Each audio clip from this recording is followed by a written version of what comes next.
Labas ka agad, wala pang 24 hours na naging Senate President si Senator Chis Escudero at nalaglag sa kanyang tungkulin bilang Senate President si Senator Mig Zubiri. Ang isang kongresista, dalawa actually, Attorney Vic. Ang isa hindi ko makayang pronounce ang pangalan niya letter K, pero taga Sambales yata siya. Ang isa ay si Ortega dito sa North Luzon. Mga batang kongresista, ang sabi nila, sana naman sa panibagong liderato ng Senado ay magiging bukas sila sa charter change. At ito nga ang tinutumbok ni Senator Mig Zubiri na isa sa mga dahilan maliban pa sa pagpapatigil at pagbubusal sa PDEA leaks investigation na ginagawa ni Senator Bato de la Rosa. How do you look at the correlation ng ganitong mga pahayag ng ilang mga very atat na kongresista patungkol sa muli-muling pagbubuhay ng charter change initiative nila doon sa Senate new leadership? Well, I sincerely hope they understand what they're talking about. I sincerely hope they understand fully what they are advocating for. And it's a dangerous the statement given by the former Senate President Mig Zubiri when he was about to step down and yield his position as Senate President. Very dangerous yun, Eric, pag hinimay mo. Ang sinabi niya, essentially, kaya siya inalis sa katungkulan dahil hindi siya sumunod sa utos o dikta no higit na nakatataas sa kanya. Yung may kapangyarihan. Tatlo po ang branches of our government, the judicial, the legislative, and the executive. Yes. Walang pwedeng tumaas sa kanya. Malacanang lang. He is already the Senate President. Correct. And judging and observing the statement given by Senate President Zubiri, it is very suggestive that nakialam ang executive. So nakakatakot po yun dahil seemingly there is death of independence of the Senate, in the Senate. So tingnan natin, mahirap namang sukatin natin agad yung kakaupo lang na Senate President na bago na pumalit kay Mig Zubiri.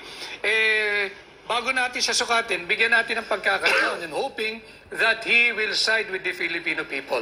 At hindi rin siya magpapadikta kagaya nung naging stand ni former Senate President Mig Zubiri. And malaking tulong din kasi si Majority Floor Leader din, Joel Villanueva. Yes. Hindi rin siya pumapayag At si Senator Sonny Angara. Si Sonny Angara. And they remained with the group of, they became independent bloc immediately. At maganda yung punto ni Atty. Vic Rodriguez na the Senate as the last bastion for the bulwark of defense of democracy should maintain and retain its independence. Pero tunghayan natin muna ito. Atty. Vic Rodriguez, ang ulat na ito din palaliman natin at palalawakin pang talakayan sa political situation. Sa pagharap sa isang press conference, bakas sa mukha ni Senator Mig Zubiri ang kalungkutan at ang sama ng loob matapos ang kanyang pagbaba sa pwesto bilang Senate President.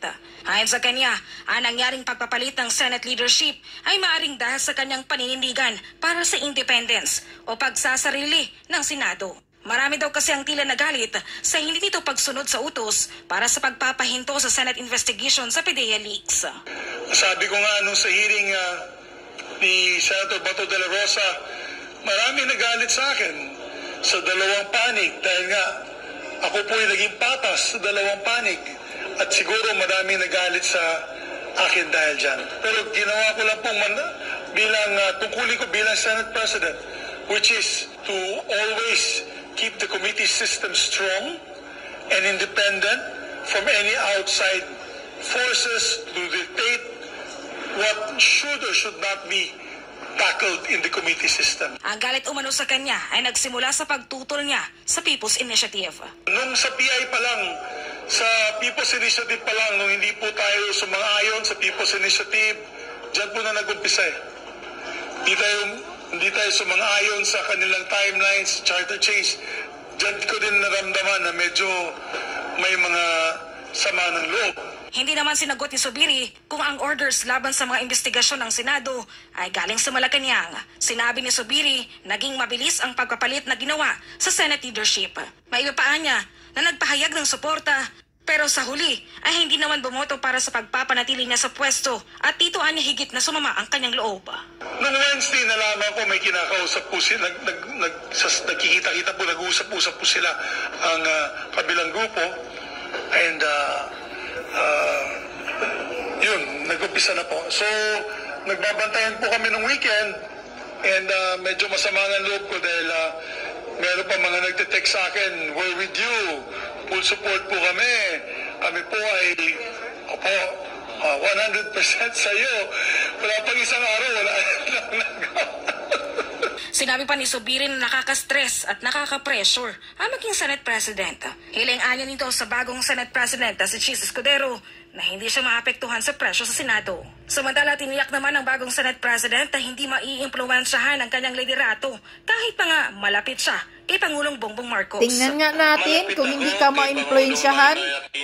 Hindi kami nagkasundo sa maraming bagay dahil alam niya may trabaho Talaga? bilang senador ng panahon yun. May trabaho din siya bilang Pangulo. Ganon din kay Pangulong Duterte mula nung mayor siya hanggang presidente. At sa totoo lang, ang pinakamalapit kong naging kaibigan ng presidente ay si Pangulo Aquino. Malayo kumpara sa sino mang naging Pangulo pagkatapos niya, bago niya o ngayon. Saan nito? Tingnan lang natin, Escudero. Matapos siyang Dahil makapanumpa. sabi ni Attorney Trixie, tuso ka daw. Tapos ang aktual na botohan at ikaw ay napoproklama, ika nga, hindi pa tapos ang mga eleksyon. So nalaman ko, matapos kong sumumpa. Tuso ka daw, sabi ni Attorney Trixie. Patumpik-tumpik o pag-aalangan, tinukoy ni former Senate President Mig Zubiri that he failed to follow the orders of the powers that be, the wishes simula sa of the gods, so to speak. sa Alam natin yun, Office of PI. the President yun. At ang pressure na yan ay nanggagaling sa dalawang malalaking tao. Ang isa elected, ang isa hindi. Si Ferdinand Marcos Jr. bilang Pangulo at si Lisa Araneta Marcos bilang asawa niya na alam naman ng taong bayan without any second thought pag sinabi natin ito'y pakialamera sa pagpapatakbo ng pamahalaan. Pakialamerang How do you butod. react to that kind of very candid revelation of heart and sentiments ni former Senate President Mig Zubiri? At saan mo nakikita ang pinaghuhugutan ng ganitong maniobrahang dirty kudita attack on Mig Zubiri leadership at bakit ginawa ito? Kagaya nung aking nabanggit bago yung segment nating yon na nakakatakot base doon sa naging pahayag ni dating Senate President Mig Zubiri dahil wala nang independence ang ating Senado kung susundin mo at hihimayin mo yung kanyang naging pahayag.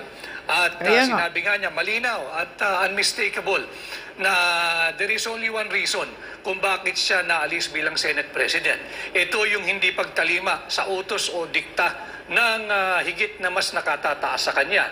Sino pa ba ang pwedeng mas o sino pa ba ang higit na mas nakatataas sa Senate President? Walang iba kundi ang Executive Department na pinamumunuan ng Pangulo ng Republika ng Pilipinas. And it's a very, very dangerous development because pag nagpatuloy ang ganitong uri ng pamamalakad at ng pamahalaan, wala nang checks and balance. Wala na tayong system of checking on the abuses, excesses, di capriccio at kung ano man ang pag-aabuso ng nasa Executive Department. Yes. Tama po kayo dyan. Nakakatakot yan. Kaya mga kababayan, lagi kong pinaulit-ulit. I was interviewed also last night kay Eric. Ang lagi kong sinasabi, wag natin tigilan yung ating pagiging vigilant. Bantayan ho natin sapagkat buhay na buhay pa yung pagtatangka na lapastanganin ng ating saligang batas, especially with this fresh development in the change of leadership in the Senate. Correct. But hopefully, again, it's too early to measure the leadership of the newly installed Senate President. But hopefully, he and all the officers now of the Senate will side with the Filipino people. Huwag tayong magsunod-sunuran sa dikta ng iilang tao o iilang pamilya na nais kontrolin ang political landscape ng ating bansa at ang direksyon ng ating bansa. Attorney Vic, it is normal in a democratic society na bagamat there are separation of branches of powers of government, executive, legislative, judiciary, the executive as the primus inter pares or the first among equals in the branches of government needs to have also the balance of working cooperation with the Senate, with the House, and even with the judiciary without imposing the absolute power of the President to dictate upon them. Tama naman yun at magandang relasyon.